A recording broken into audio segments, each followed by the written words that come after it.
नदीम साहब, मैं गुजारिश ये कर रहा था कि ये इख्तलाफ जब हुआ तो मैं भी कोयटा जलसे के मौके पर कोयटा में था।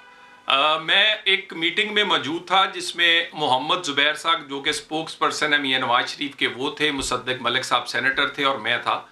और जनरल कादर साहब ने कोई तकरीबन 2 घंटे से भी ज़्यादा अपने तहफ़्फ़ुज़ात और बहुत सारी चीज़ों से आगाह किया। मुस्लिम लीग की जॉइनिंग से लेकर उन्होंने उस दिन तक सारी अपनी एफर्ट्स और चीज़ों का।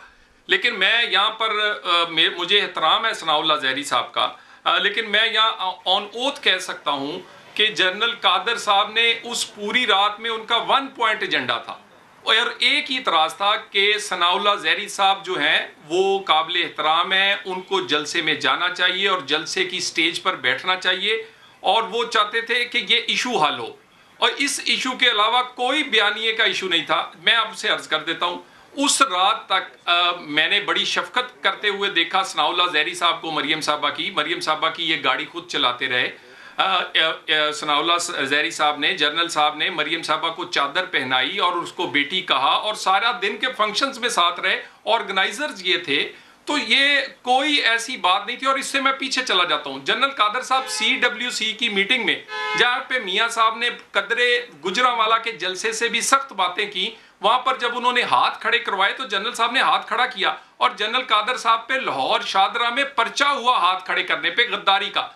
जनरल साहब ने कोई अपना मौक़िफ़ उस पर्चे के हवाले से या कोई कभी नहीं दिया। उसके अलावा गुजरांवाला जलसा गुजरे हुए भी काफी जनरल कादर बलोच को भी और सनाउल्लाह ज़हरी को अब क्या हुआ?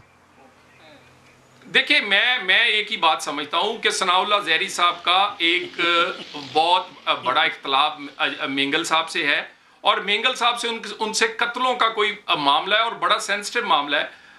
असल में जो हमारी क़यादत थी वो ये रिक्वेस्ट कर रही थी कि ये मामला पार्टी का या ज़ाती हवाले से बड़ा है, हमने बड़े कॉज के लिए लड़ना है। अगर मेंगल साहब उस जलसे में नहीं आते तो फिर ये लगता है कि PDM टूट गई है। सो हमें सेक्रीफाइस करना चाहिए एज ए पार्टी और एज ए ज़ाती हैसियत से, और एक बड़ा कॉज जो कि पाकिस्तान हम लेकर चले, हमें उसको लेकर चलना है। यही सिर्फ इख्तलाफ की वजह बना, बयानिए का कोई इशू नहीं था। और आखिरी दिन तक मैं इसका मतलब ये है कि आप अपने पार्टी के लोगों को जो चौराहे पे खड़े होकर बेइज्जत करें। देखिए, अगर मेंगल साहब नहीं आती तो हमारी पार्टी अगर नहीं जाती वहां तो क्या हो जाता?